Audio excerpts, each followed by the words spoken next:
Au nom du Père, et du Fils, et du Saint-Esprit. Amen. La paix de Jésus soit dans votre maison. J'espère que vous allez bien, que vous êtes dans la paix et la joie de Jésus. Alléluia.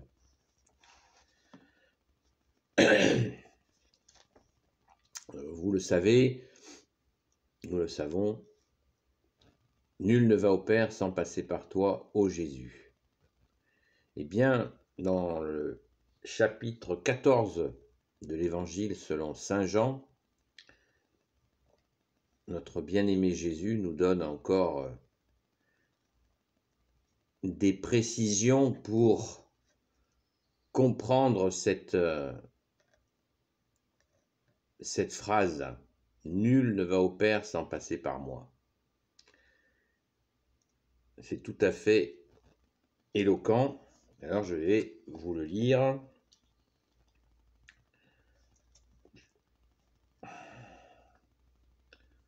Ô Jésus, sois béni. Donc chapitre 14, versets 1 à 14. Que votre cœur ne se trouble pas. Vous croyez en Dieu, croyez aussi en moi.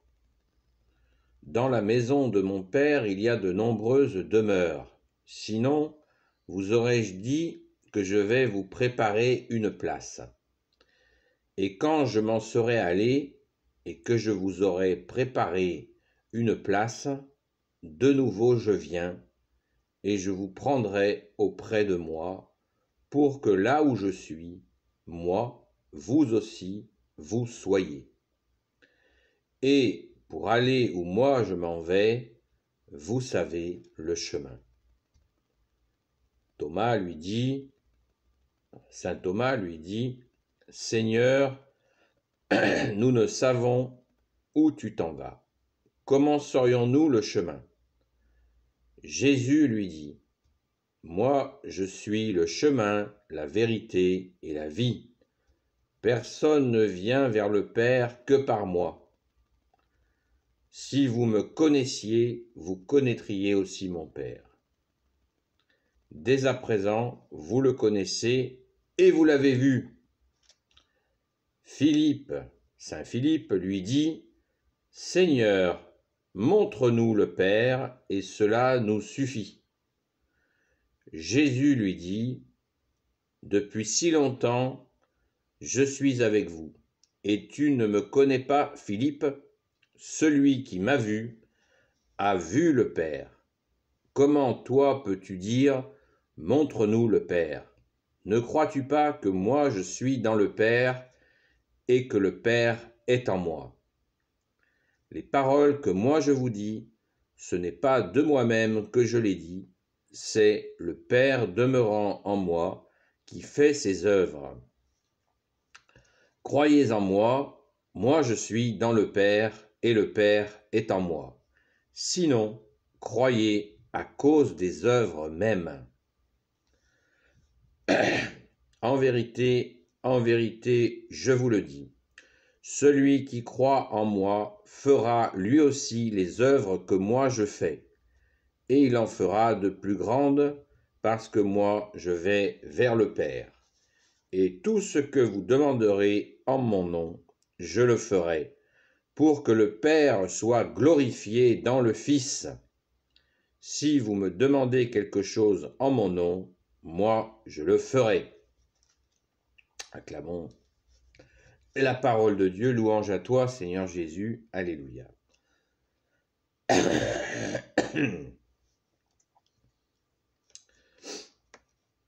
Eh bien, on a du travail ce matin.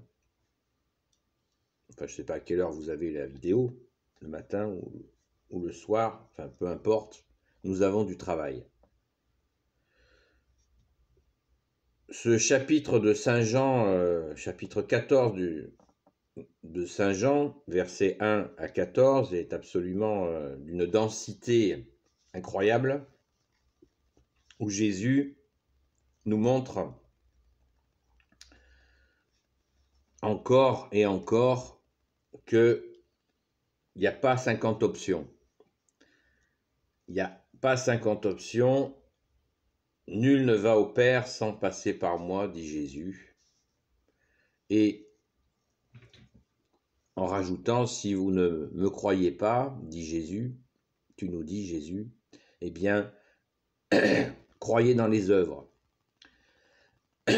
C'est assez intéressant, parce que, enfin c'est assez intéressant, c'est infiniment puissant, parce que dans tous les siècles, comme dit le proverbe, nous les humains, nous avons tendance à vouloir, on a un proverbe qui dit « l'herbe est toujours plus verte ailleurs ».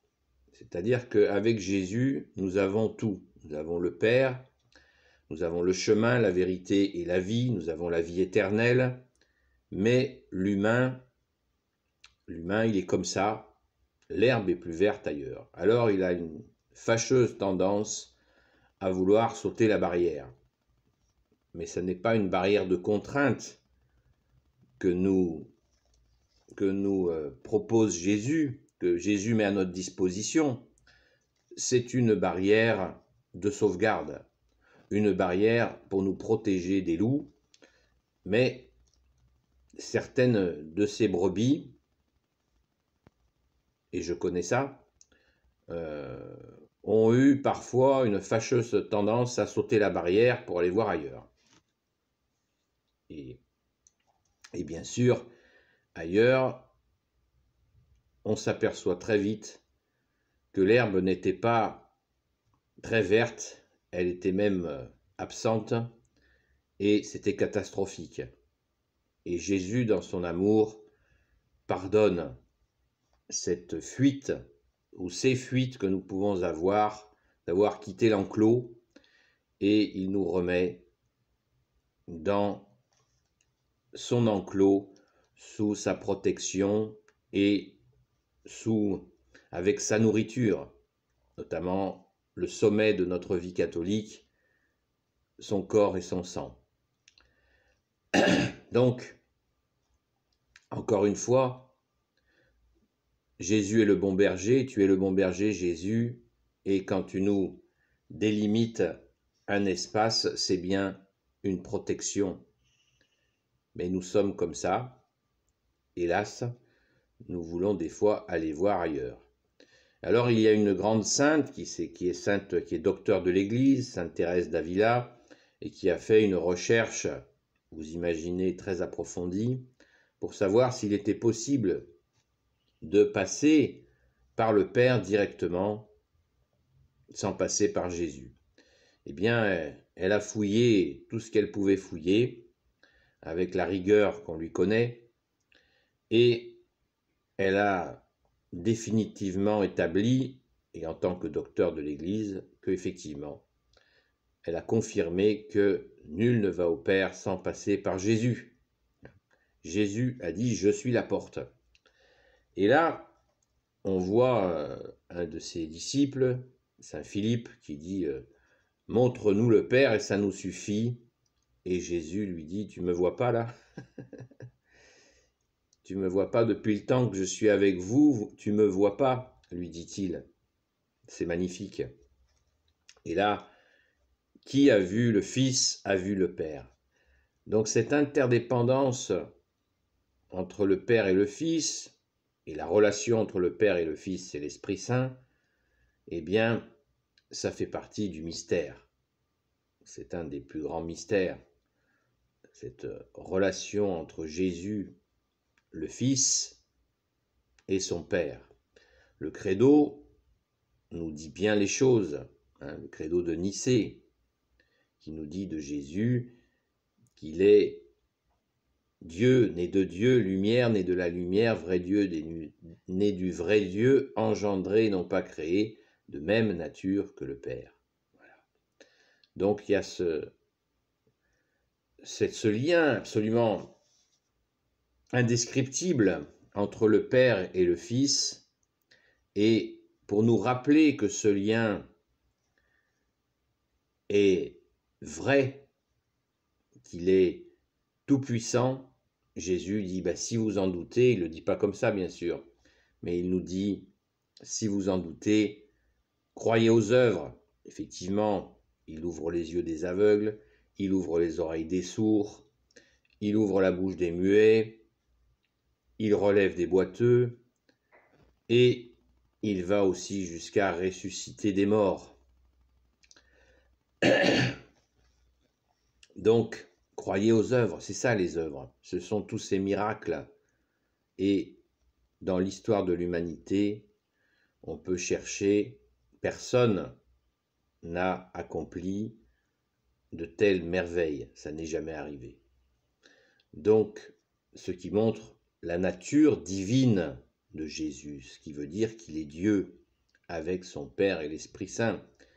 Alors certains disent, mais ça veut dire que vous croyez en plusieurs dieux, Jésus qui est Dieu, son Père qui est Dieu, l'Esprit Saint qui est Dieu, vous croyez en 3 dieux. Nous croyons en un seul Dieu, qui est en 3 personnes, c'est ça la Sainte Trinité. Et c'est un mystère, et nous pouvons chercher. Le grand saint Augustin, au IVe siècle, demandait à Jésus de lui expliquer ce mystère de la Sainte Trinité, un seul Dieu en 3 personnes, Père, Fils, Jésus et Saint-Esprit. Et Jésus, il était en train de marcher sur la plage, ce brave saint Augustin, et Jésus lui a dit, prends un coquillage et commence à vider la mer. Alors, saint Augustin, il commence à le faire, et puis au bout d'un moment, il en a un peu marre, quoi. Il se passe rien. Et Jésus lui dit, quand tu auras fini de vider la mer, tu comprendras la Sainte Trinité. Voilà, c'est insondable, c'est un mystère insondable. Et nous avons la foi. La foi, c'est de croire sans voir. Nous savons que Jésus est véridique.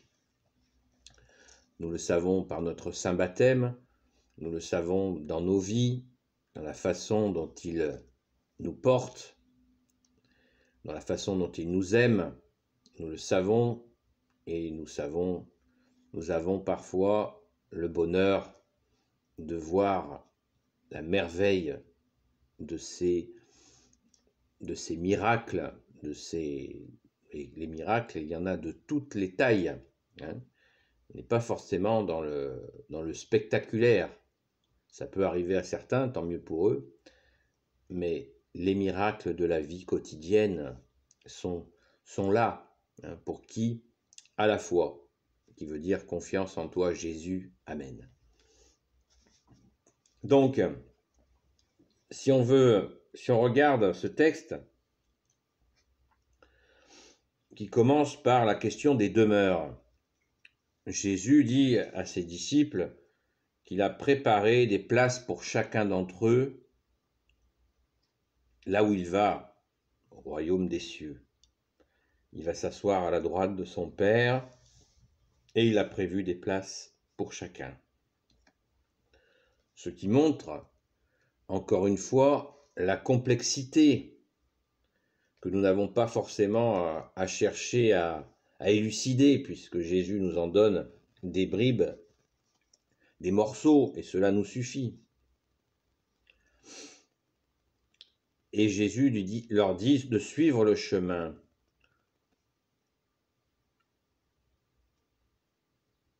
Et pour aller, donc pour rejoindre Jésus, dit Jésus, pour aller où moi je vais, moi je m'en vais, vous savez le chemin. Et le chemin, c'est lui, c'est sa personne, c'est la personne de Jésus le Christ Jésus qui est le chemin, la vérité et la vie. D'ailleurs, saint Thomas lui pose la question, Seigneur, nous ne savons où tu t'en vas, comment saurions-nous le chemin? Jésus lui dit, moi je suis le chemin, la vérité et la vie, personne ne vient vers le Père que par moi. Donc, la démonstration est faite, Jésus dit, avec cette phrase, personne ne vient au Père si ce n'est par moi. Donc, c'est acté. Ça veut dire que si on croit parler au Père, si on croit qu'on va pouvoir aller vers le Père sans Jésus, eh bien nous serions dans une illusion complète. Et ça ne manque pas. En ce moment, dans tous les siècles, il y a eu des théories fumeuses. L'Église, il y a eu des frictions dans l'Église très fortes avec des tentatives de faire croire qu'il y avait d'autres options. Et pourtant, Jésus dit très clairement, les jeux sont faits. Nul ne va au Père sans passer par moi. Point barre, fin de la discussion. Il le dit. Il l'a certainement dit avec grand amour, comme seul enseignant d'autorité que tu es, Jésus, il n'y a pas d'autre option. Hein. Donc c'est pour notre bonheur, puisque Jésus est l'amour et la justice, il est venu, il s'est offert à nous par amour, et il en est mort, il s'est laissé crucifier, et il est ressuscité. La résurrection est un grand mystère. Eh bien, nous en avons aussi un grand mystère ici, où Jésus nous dit, non, il n'y a pas d'autre option. Donc si on vous raconte, souvent nous les catholiques, nous sommes emmerdés, pardon, je ne voulais pas le dire, nous sommes régulièrement harcelés par des différentes spiritualités qui nous disent, mais non, il faut seulement passer par Dieu, vous ne pouvez pas passer par quelqu'un d'autre, seul Dieu, nous on parle directement à Dieu. Eh bien, ça n'est pas vrai. Voilà, c'est tout simple. Ça n'est pas vrai, c'est faux, c'est totalement faux. Personnellement, j'en ai fait l'expérience et ça m'a coûté très cher. Donc, je ne peux, c'est pas en ouvrant la Bible que je l'ai compris, c'est en faisant l'expérience. En fait, le fond de l'affaire, c'est quand on croit s'adresser au Père directement, on s'adresse au Père du mensonge. Tout simplement à l'ennemi des âmes, à Lucifer, qui est le prince de lumière, qui se fait passer pour la lumière, mais c'est tout simplement du théâtre, c'est bidon, puisque c'est Jésus qui est la lumière, c'est Jésus, tu es mon sauveur et mon Dieu, tu es mon bien-aimé Jésus, et il n'y a pas d'autre option, aucune autre option sur la table, ni sous la table. Cette illusion de vouloir la personne qui croit s'adresser au Père directement, eh bien, hélas, elle est dans une totale illusion. Alors, on continue sur ce cri de Saint Philippe là, qui lui dit montre-nous le Père et puis ça nous suffit. Ce qui est un réflexe, encore une fois, humain. Saint Philippe a Jésus en face de lui déjà depuis quelques années. Et il lui dit ça, donc Jésus le secoue un peu en lui disant, mais en fait, là, je suis avec toi, tu as vu que je fais des miracles. Les miracles se font, il y en a dans tous les coins. Et puis tu me demandes de voir mon Père. T'as pas compris que c'est une union, une unité. Hein, comme Jésus l'a dit sur la croix, à son dernier souffle, il a dit, faites un comme je fais un avec mon Père. Et là, Philippe lui pose cette question, on va dire, c'est une question qui est un peu irritante, parce que Saint Philippe n'a pas d'excuse, il a vu les œuvres, il a vu les miracles de Jésus, et il devrait normalement se dire, c'est impossible que Jésus fasse ces miracles tout seul, sans le Créateur, parce qu'à l'époque, il n'avait pas la totale révélation que Jésus était là dès le commencement, avec son Père et l'Esprit Saint, dès la création du monde. Il n'en avait certainement pas la perception. Pourquoi ? Parce qu'ils étaient dans le bain hébreu juif de l'époque, où ils parlaient, ils en étaient à Moïse, qui avait un dialogue avec l'Éternel, hein, vous le savez. Donc forcément, dans leur tête, ça coinçait un peu. Mais pourtant, toutes les saintes écritures hébreux disaient que le Messie allait venir, le oint du Père, le Fils unique, qu'il allait venir. Il était annoncé depuis des centaines d'années. Mais les habitudes sont souvent, elles restent. Et malgré les miracles, le mec, il se dit non, non, mais montre-nous le Père et c'est bon, quoi, ça nous suffit. Wow. Alors qu'il avait devant lui le Messie de Dieu, le Christ, Jésus, le Sauveur, en face de lui.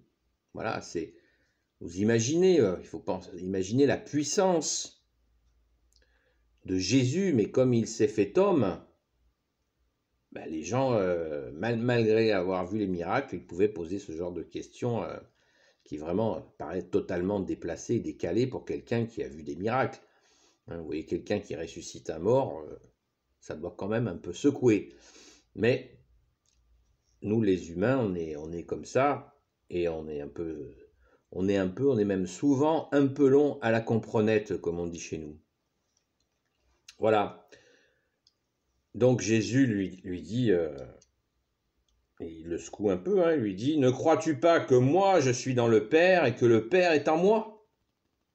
Les paroles que moi je vous dis, ce n'est pas de moi-même que je les dis, c'est le Père demeurant en moi qui fait ses œuvres. Croyez en moi, je suis dans le Père et le Père est en moi. Sinon, croyez à cause des œuvres. » Et là, il le renvoie. Il essaye de lui réexpliquer qu'il n'y a pas photo. Le Père est bien en lui. Eh bien, il dit encore, si ça rentre pas dans ton citron, il lui dit, eh bien, crois dans les œuvres, bon sang. Hein, tous les miracles, les œuvres, c'est les miracles. Voilà. Quelle patience, Jésus.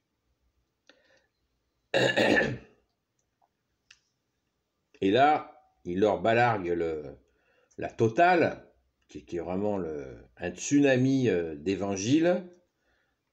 On est bien à l'évangile selon Saint Jean, chapitre 14, et là au verset 12, il leur balargue un tsunami. En vérité, je vous le dis, celui qui croit en moi fera lui aussi les œuvres que moi je fais, et il en fera de plus grandes, parce que moi je vais vers le Père. Et tout ce que vous demanderez en mon nom, je le ferai, pour que le Père soit glorifié dans le Fils. Si vous me demandez quelque chose en mon nom, moi je le ferai. Boum. Vous voyez ? C'est absolument hallucinant. Jésus nous dit qu'on va faire, si nous avons la foi, nous pouvons faire des choses plus grandes encore que ce qu'il a fait. Alors là, c'est inimaginable. Mais par lui, pas par nous-mêmes. Il le précise bien. Eh bien oui, parce que quand on regarde tous les siècles, si on additionnait les miracles qui ont été faits dans le nom de Jésus et qui continuent à se faire là au moment où on parle, au moment où je vous parle, il y a des miracles, il y a tout le temps des miracles. Saint Jean a dit que si les miracles de Jésus étaient écrits sur des livres, eh bien la terre ne suffirait pas à contenir tous ces livres. Ça donne une petite idée. Voilà, donc il y a tant à dire sur ce sujet.